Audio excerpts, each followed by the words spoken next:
I told you what's going on. She said she wasn't feeling good and she fell.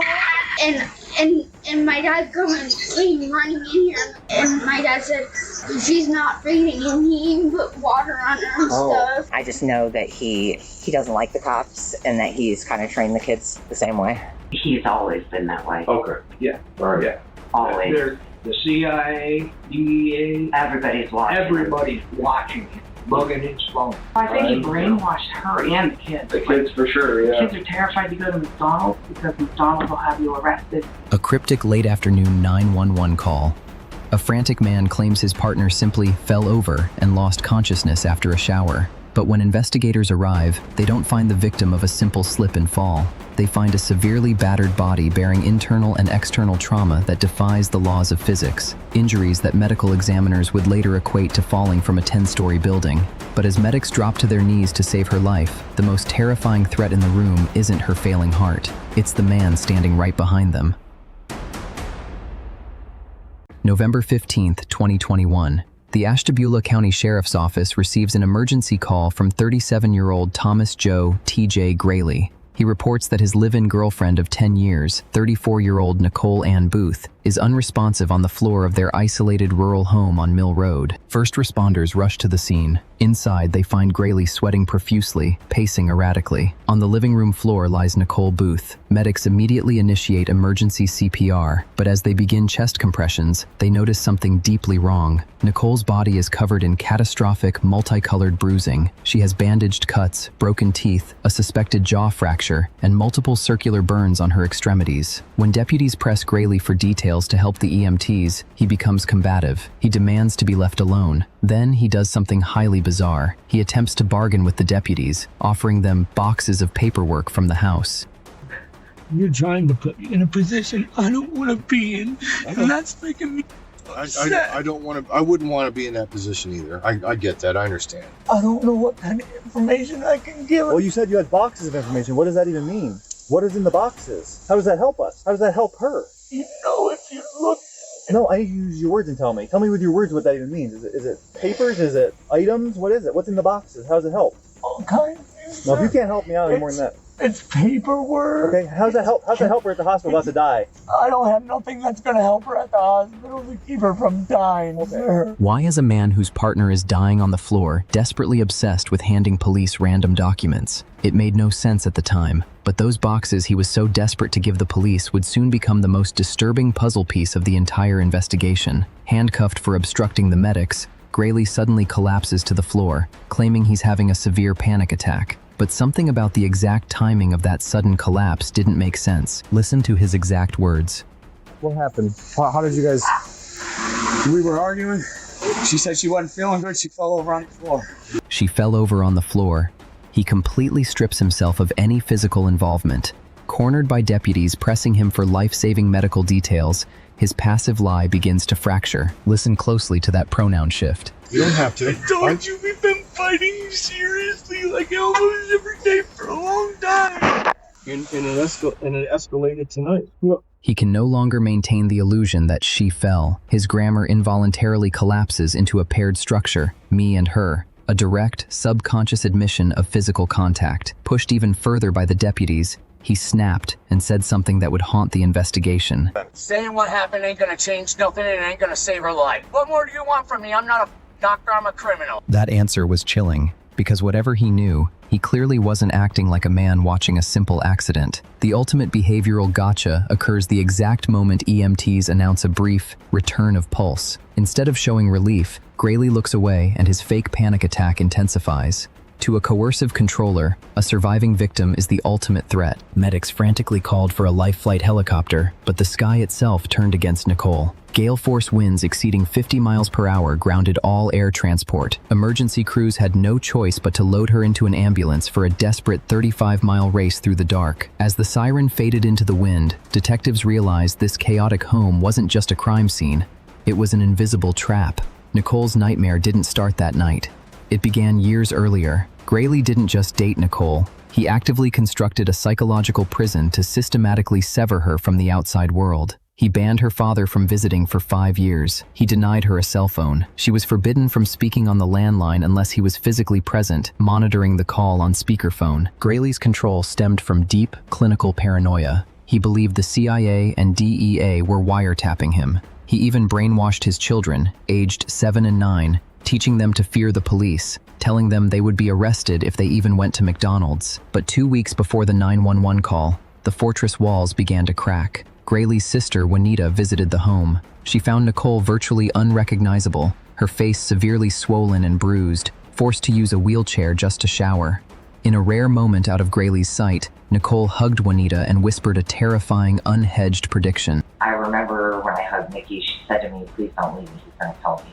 She said it aloud, enough to where he could hear her. And I mean, I've cried with Nikki on a handful of occasions, and asked her, why do you do this to yourself, And the truth finally spilled out on November 15th. Earlier that night, Graley had arrogantly tried to use his kids as a character shield, boasting to deputies, "I raised my children to be honest and not to lie."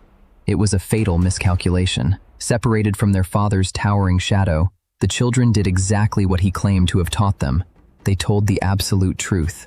The very kids he had spent years training to fear law enforcement looked up at the deputies and revealed the monster in the room. They calmly told investigators exactly who hurt their mother and exactly what he hit her with, a piece of his BB gun. For profilers looking into his past, it was a horrifying revelation. Decades earlier, Graley's mother had given him a BB gun as a child.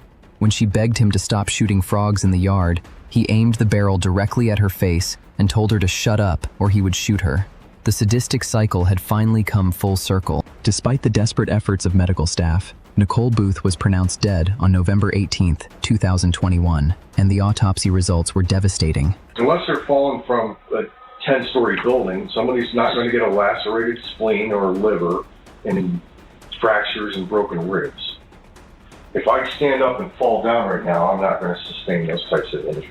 You provided no assistance whatsoever in trying to clarify what happened with Nicole. The medical examiner documented a fractured skull, fractured ribs, a lacerated spleen, and a lacerated liver. They also found multicolored bruising in various stages of healing, proving she had been beaten continuously for at least 60 days. But the most chilling detail in the entire forensic report wasn't what was there, it was what was missing. And there were 0 defensive wounds on her hands or forearms. Inside the interrogation room, Detective Sean Ward confronted Graley with the mechanical reality of these catastrophic injuries.